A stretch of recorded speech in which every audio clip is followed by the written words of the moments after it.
Hello दोस्तों, कैसे हो आप दोस्तों। आज आपको बताएंगे पीएफ से संबंधित एक और बड़ी जानकारी। दोस्तों, अगर आप भी अपना पीएफ का पैसा पूरा निकालना चाहते हो, पीएफ का पैसा फाइनली पूरा निकालना चाहते हो, ईपीएफ का पैसा और ईपीएस का पैसा, मतलब कहने का तात्पर्य मेरा यह है, पीएफ 19 फॉर्म का पैसा निकालना, ऑनलाइन पीएफ विड्रॉल फॉर्म 19 भरना, और आपको पीएफ का पैसा जो टेंसी का होता है पीएफ का पैसा, वह भी हम आपको बताएंगे, जिससे पेंशन का पैसा आपका विड्रॉल होता है। ठीक है, तो दोस्तों इस वीडियो के माध्यम से बस मैं आपको यही जानकारी दूंगा कि किस प्रकार से आप भी अपना पीएफ का पूरा पैसा निकाल पाओगे।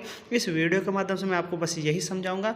और एक नया प्रोसेस आ गया है जिससे आपकी स्कैन कॉपी नहीं लगती है फोटो की, जो आपका पासबुक होता है बैंक का या फिर आपका चेक होता है, उसकी कॉपी के बिना आप कैसे विड्रॉल कर पाओगे नए प्रोसेस के साथ। तो दोस्तों आपको 2024 का नए प्रोसेस के साथ मैं बताऊंगा कि पीएफ विड्रॉल फॉर्म कैसे भरते हैं, 19 फॉर्म कैसे भरते हैं पीएफ का पैसा पूरा निकालने के लिए। तो दोस्तों आपको कुछ नहीं करना, बस वीडियो के अंत तक आप पूरा बने रहना। और अगर आप हमारे इस चैनल पर नए हो तो प्लीज़ चैनल को सब्सक्राइब जरूर कर लेना, क्योंकि हम पीएफ से संबंधित वीडियो डालते हैं जो आपकी पूरी हेल्प करती है। तो चलिए वीडियो में पूरा प्रोसेस बताते हैं। तो दोस्तों उसके लिए सबसे पहले आपको गूगल पर आ जाना है। गूगल पर जब आ जाते हो तो ईपीएफओ टाइप करना है, ठीक है।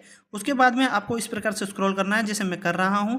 यहाँ पर आपको यूएएन नंबर जो दिख रहा है, यूएएन सॉरी, इसको बोलते हैं यूनिवर्सल अकाउंट नंबर, इस ऑप्शन पर आपको क्लिक करना है, ठीक है। तो चलिए फटाफट मैं इस ऑप्शन पर क्लिक कर देता हूँ। क्लिक करते हैं यहाँ से एक बैनर आ जाता है, इस बैनर को लड़के को हटा देना है क्रॉस से, और आपका मोबाइल डेस्कटॉप साइड मोड में होना। क्या होता है, आपका मोबाइल एक कंप्यूटर की स्क्रीन की तरह काम करता है, कभी एरर नहीं आता है। तो चलिए फटाफट मैंने कर लिया है ये, और यहाँ से मैं आपको लॉगिन होकर दिखा देता हूँ। लॉगिन कैसे होना है ये सब आपको आता होगा, अगर नहीं आता है तो आप यहाँ देख लीजिए, जैसे जैसे बता रहा हूँ वैसे वैसे आपको लॉगिन करना है, ठीक है। लॉगिन करने के लिए सबसे पहले आपको यहाँ पर एक ऑप्शन खुलता है, इसके अंदर लिखा होता है यूएएन। यहाँ पर आपको अपना यूनिवर्सल अकाउंट नंबर जो 12 डिजिट का होता है, आपकी कंपनी जो आपको देती है, कुछ लोग उसको पीएफ नंबर भी बोलते हैं, लेकिन पीएफ नंबर नहीं होता है वो, ठीक है। यूएनए नंबर होता है, उसको आपको यहाँ डाल देना है। एक पासवर्ड और होगा आपके पास, आप देखना जिससे आपने अपना काम कराया हो कभी पीएफ का, या फिर आपको पता हो कि हमारा पीएफ का ये पासवर्ड है, तो वह आपको यहाँ पर डालना है, ठीक है। यहाँ पर यूनिवर्सल अकाउंट नंबर होगा, पासवर्ड हो गया। उसके बाद में एक कैप्चा आपको नजर आता है, इस कैप्चा को आपको इस ऑप्शन में यहाँ डाल देना है, और उसके बाद आपको साइन इन पर यहाँ पर क्लिक कर देना है। तो चलिए फटाफट मैं यहाँ से साइन इन होता हूँ। इसके बाद में एक आधार के ऊपर ओटीपी आता है, उससे लॉगिन होना होता है। यहाँ पर दोस्तों आपको एक ओटीपी आता है, वह ओटीपी आपको डालना होता है, ठीक है। तो ओटीपी आपको कहाँ डालना है यहाँ पर मैं आपको दिखा देता हूँ। ये ओटीपी डालने का ऑप्शन होता है, पहले मैं आपको यहाँ से ये दिखा देता हूँ। इस मोबाइल नंबर पर आपको ओटीपी जा चुका है।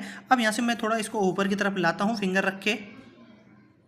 अब दोस्तों यहाँ से आपको वन टाइम पासवर्ड जो आपके मोबाइल पर आया है ना, वो आपको यहाँ पर डाल देना है। ये कैप्चा आपको जो नज़र आ रहा है, इस कैप्चा को आपको इस ऑप्शन पर यहाँ डाल देना है, और सबमिट पर क्लिक कर देना है, जब जाके आप साइन इन लॉगिन होते हो। फिर दोस्तों आपको ऑनलाइन सर्विसेज जो ये दिख रहा है, इस पर आपको क्लिक कर देना है। इस पर क्लिक करके आपको क्लेम फॉर्म, और आपको ये सेलेक्ट कर लेना फॉर्म 31, 19, 10C एंड 10D, ठीक है। ये वाला ऑप्शन आपको सेलेक्ट कर लेना है। इस पर जब आप क्लिक कर देते हो, यहाँ पर आपको जो अकाउंट नंबर डालने का ऑप्शन है ना, एंटर बैंक अकाउंट नंबर, यहाँ पर आपको अपना अकाउंट नंबर डाल देना है। उसके बाद वेरीफाई का जो ऑप्शन आपको दिख रहा है, इस पर क्लिक आपको कर देना है। फिर आपको नजर आता है येस और नो का ऑप्शन, तो आपको यहाँ पर येस वाला ऑप्शन जो आपको दिख रहा है, इस पर आपको क्लिक कर देना है। फिर दोस्तों आपको यहाँ पर ऑप्शन दिखता है, आपको ग्रीन कलर में ये हो जाता है बैंक अकाउंट नंबर। फिर उसके बाद आपको दिखता है प्रोसीड फॉर ऑनलाइन क्लेम। इस ऑप्शन पर आप जैसे क्लिक करते हो तो आपके सामने फॉर्म खुलता है कुछ इस प्रकार से। फिर दोस्तों पीएफ का जो विड्रॉल फॉर्म है ना, वो आपके सामने कुछ इस प्रकार से खुल जाएगा।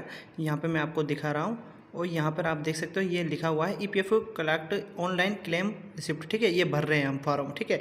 अब दोस्तों यहाँ पर आप देख पा रहे होंगे, तो यहाँ पर लिखा हुआ है please choose claim form type PF withdrawal, PF advance pension withdrawal, ठीक है। तो दोस्तों यहाँ पर मैं आपको नीचे की तरफ लेके चलता हूँ कि हमारा फॉर्म कौन सा खुलता है। यहाँ पर हम आपको पीएफ विड्रॉल का फाइनल पीएफ का पैसा निकाल कर दिखाएंगे। उसके लिए सबसे पहले आपको दोस्तों पीएफ का पूरा पैसा निकालने के लिए सबसे पहले जब आप फॉर्म भरते हो, तो आपको दोस्तों यहाँ पर जो आपका पीएफ का पैसा निकालते हो, उसके लिए यहाँ पर आपको जो पीएफ विड्रॉल फॉर्म है वह यहाँ से सेलेक्ट करना होता है। और यहाँ से उससे पहले आपको ये चेक कर लेना है आपकी जैसे ही एग्जिट डेट, मतलब date of joining, date of exit, ठीक है, ये दोनों अगर मेंशन होती है तो ही आप पीएफ विड्रॉल कर पाओगे पीएफ का फाइनल का पैसा, ठीक है, जिसको 19 नंबर फॉर्म भर के आप पैसा निकालते हो, ठीक है। ये क्लियर हो गया आपको।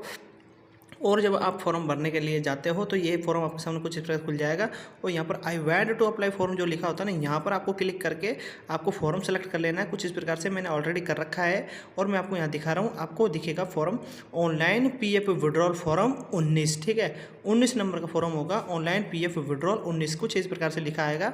अब वह आपको सेलेक्ट कर लेना है, ठीक है। जैसे मैंने आई वांट टू अप्लाई पर क्लिक करके सिलेक्ट कर लिया। जब ये आपके सामने खुल जाएगा तभी आप PF का फाइनल का पैसा निकाल पाओगे, जिसको बोलते हैं PF का पूरा पैसा निकालना, ठीक है। इसमें PF का EPF का पैसा तो आप निकाल लेते हो, लेकिन बाद में एक पेंशन का फॉर्म भरना होता है आपको, तो उसको भरने का भी प्रोसेस मैं आपको बताऊंगा। लेकिन उससे पहले जो ये वीडियो चल रहा है, इस वीडियो में हम PF का फाइनल का पैसा निकालना सिखा रहे हैं, जिसको फॉर्म 19 नंबर बोलते हैं, ठीक है। तो यहाँ से ये फॉर्म आपके सामने कुछ इस प्रकार से खुल जाएगा ना। जब आपको करना क्या है वह मैं आपको बता रहा हूँ। अब यहाँ पर दोस्तों आपको दिखेगा अपलोड फॉर्म 15H, ठीक है। तो अब दोस्तों यहाँ पर फॉर्म आपको 15H यहाँ पर भर देना है, या फिर आपको 15G शो कर सकता है, ठीक है। अब यहाँ पर चूज़ फाइल पर क्लिक करके उसको 1 MB के अंदर होना चाहिए, उसको सेलेक्ट आपको कर लेना है। यहाँ पर अगर आप नहीं भी करना चाहो तो आप नहीं भी कर सकते हो, ये आपके मन के ऊपर डिपेंड करता है। लेकिन अगर आपका 1 लाख से ज़्यादा का अमाउंट होता है या 50,000 से ज़्यादा का अमाउंट होता है तो आप भरोगे तो अच्छा ही रहेगा, ठीक है। अब आपका किसी प्रकार कोई टैक्स नहीं कटेगा फिर, ठीक है। यहाँ पर ये क्लियर हो गया। अब नीचे की तरफ का जो प्रोसेस है वह भी मैं आपको दिखा देता हूँ। फिर दोस्तों यहाँ पर आपको एम्प्लॉय का जो एड्रेस होता है वह कम्प्लीटली भरना होता है। उसके लिए आपका जो भी आधार कार्ड को आप ले लेना, आधार कार्ड के बैक साइड में जो भी एड्रेस होता है उसको आपको यहाँ डाल देना है, बचा हुआ एड्रेस आपको यहाँ डाल देना है। फिर आपको यहाँ से अपना स्टेट को सिलेक्ट कर लेना है, डिस्ट्रिक्ट सेलेक्ट कर लेना है, यहाँ पर आपको अपना सिटी सेलेक्ट कर लेना है। यहाँ पर आपको अपना पिन कोड होता है ना जो, वह आपको सभी भारतीय डाकघर जो होते हैं ना उसका एक पिन कोड होता है, और ये सब आपको जो पिन कोड होता है ये आपको आधार कार्ड के बैक साइड में मिलेंगे, ठीक है। तो ये आपको भर लेना है। उसके जस्ट नीचे की तरफ आपको यहाँ दिखा देता हूँ। अब दोस्तों जैसे ही आप अपना PF का पैसा निकालने के लिए आप अपना चेक या पासबुक को अपलोड करोगे तो पहले यहाँ पर लिखा आता था upload scan copy of cheque and passbook, लिखा अब भी आ रहा है। लेकिन यहाँ पर आपको एक चूज़ फाइल का ऑप्शन आता था, जिससे आप फाइल को सिलेक्ट करके आप अपना फ़ोटो बैंक का या चेक का सेलेक्ट करके उसको अपलोड करते थे, ठीक है। कुछ इस माध्यम के अनुसार मैं आपको स्क्रीनशॉट के माध्यम से दिखा रहा हूँ, ठीक है। ये क्लियर हो गया आपको। पहले ऐसा आता था, लेकिन अब यहाँ पर एक ऑप्शन दे दिया है। इस ऑप्शन का मतलब भी यह है, मैं आपको बता देता हूँ। यहाँ पर दिया जाता है कि जो आपने बैंक दे रखा है ऑलरेडी, उस बैंक को आपका जो बैंक को वेरीफाइड ऑलरेडी कर चुका है और आपका डिजिटल सिग्नेचर के माध्यम से एम्प्लॉयर के से वो चेक हो चुका है, ठीक है। उसको मैंडेटरी कर दिया गया है और अपलोड ऑटोमेटिकली वह ले लेता है, ठीक है। जो आपने पहले से ही जो दे रखा है उस डाटा को उठा लेता है और चेक और फ़ोटो जो होती है ना पासबुक की, वह अटेस्टेड वगैरह सब कुछ ऑटोमेटिक उठा लेता है। क्योंकि यहाँ पर आपको दिखाता है बैंक पासबुक नॉट रिक्वायर्ड, मतलब किसी प्रकार की आपको ना तो आपको बैंक की पासबुक लगानी है ना चेक लगानी, ठीक है। तो यहाँ पर बोलता है अब किसी प्रकार की आपकी रिक्वायरमेंट इधर नहीं है। बहुत अच्छा अपडेट ला दिया है EPFO ने, और यहाँ पर ये दे दिया गया है, यहाँ लिखा गया है नोट रिक्वायर्ड, ठीक है। अब आप अपना बैंक को भी मत लगाइए, पैन को भी मत बैंक को मत लगाइए, चेक को भी मत लगाइए। ये ऑलरेडी डाटा उठा लेता है और आपका फॉर्म विड्रॉल हो जाएगा। इस अकाउंट जो आपने दे रखा है ऑलरेडी उसमें पैसा आपका आ जाएगा, ठीक है। ये नया ऑप्शन है। अब अगर आपका नज़र आता है चूज़ फाइल पर क्लिक करके ऑप्शन आता है कि फ़ोटो सेलेक्ट करना है तो आप कर लेना, अगर नहीं आता है तो मत करना, ठीक है। अब यहाँ पर हमारे सामने ये ऑप्शन आ रहा है, तो हम इस पर क्या करेंगे, हमारा फॉर्म पर हमको भरने के लिए अब हम फ़ोटो नहीं लेंगे, ना तो बैंक का लेंगे ना पासबुक का लेंगे। अब क्या करेंगे, बैंक पासबुक का नहीं लेंगे ना चेक का लेंगे, ठीक है। अब यहाँ पर एक ऑप्शन आपको नज़र आता है चौकोर सा, इस पर आपको क्लिक कर देना। जब आप इस पर क्लिक करते हो ना तो दोस्तों आपको यहाँ पर नीचे की तरफ दिखाता है, यहाँ पर एक चौकोर सा, ये आप चौकोर खाली होता है, इस पर आपको क्लिक कर देना। जब ये ब्लू कलर में हो जाएगा, ब्लू कलर में होने के बाद में आपको नीचे की तरफ एक ऑप्शन नज़र आता है गेट आधार OTP का। अब दोस्तों इसका मतलब ये है कि आपने जैसे ही एक गेट आधार OTP पर जैसे ही क्लिक किया है तो आपके आधार कार्ड के साथ जो मोबाइल नंबर लिंक है उसके ऊपर एक OTP आया होगा, उस OTP को आपको डालना होता है। मैं आपको दिखा देता हूँ। फिर दोस्तों आपको यहाँ पर दिखाता है सक्सेसफुली OTP आपके मोबाइल नंबर पर भेज दिया गया है। उस OTP को आपको एंटर OTP वाले ऑप्शन आधार OTP जहाँ लिखा हुआ है यहाँ पर एंटर कर देना है और validate OTP and submit claim form पर आपको यहाँ पर क्लिक कर देना है। तो चलिए फटाफट हमारा OTP यहाँ डाल देते हैं। हमने हमारा OTP यहाँ डाल दिया है, आप देख सकते हो ये आपको डॉट डॉट में नजर आ रहा होगा। अब मैं validate OTP and submit claim पर फॉर्म पर क्लिक कर देता हूँ। तो दोस्तों यहाँ से जैसे जैसे ही मैं क्लिक करता हूँ तो हमारा सक्सेसफुली यूनिफाइड पोर्टल पर हमारा फॉर्म मतलब कि सबमिट हो जाता है। मैं आपको दिखा देता हूँ। और दोस्तों आप यहाँ देख सकते हो आपका ऑनलाइन पीएफ का पैसा जो निकालने का प्रोसेस है वो पूरा हो चुका है। यहाँ पर लिखा है OTP has been verified, KYC update and PF final withdrawal claim form submit successfully unified portal पर अपलोड हो चुका है। इसकी PDF भी आप क्लिक करके आप इसका PDF भी डाउनलोड कर सकते हो। क्लिक हेयर जहाँ लिखा हुआ है इससे आपकी PDF और इसका डाउनलोड कर सकते हो। ठीक है, यहाँ पर आप पढ़ भी पा रहे हो तो यहाँ पर लिखा PF फाइनल विड्रॉल। इसका मतलब यह है कि हमने जो फॉर्म अभी भरा है वह 19 फॉर्म का पैसा निकालने का फॉर्म हमने भर दिया है। अब हमारा 19 फॉर्म का पैसा आएगा EPF पैसा जिसको बोलते हैं। ठीक है, EPF का पैसा आ जाएगा जिसको बोलते हैं PF फाइनल विड्रॉल। ठीक है, तो इस प्रकार से आप भी PF का पैसा निकाल सकते हो, PF फाइनल का पैसा निकाल सकते हो 19 नंबर फॉर्म भर के।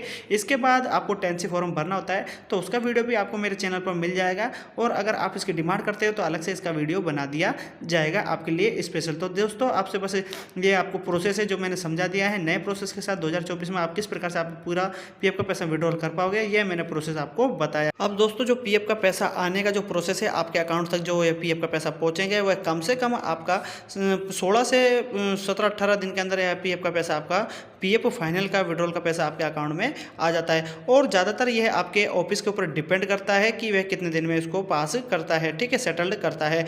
और दोस्तों यहाँ पर अगर आपका ऑटोमेटिक ही PF का विड्रॉल का फॉर्म सेटल्ड होता है, सेलेक्ट होता है तो दोस्तों आपका ये जल्दी प्रोसेस हो जाएगा।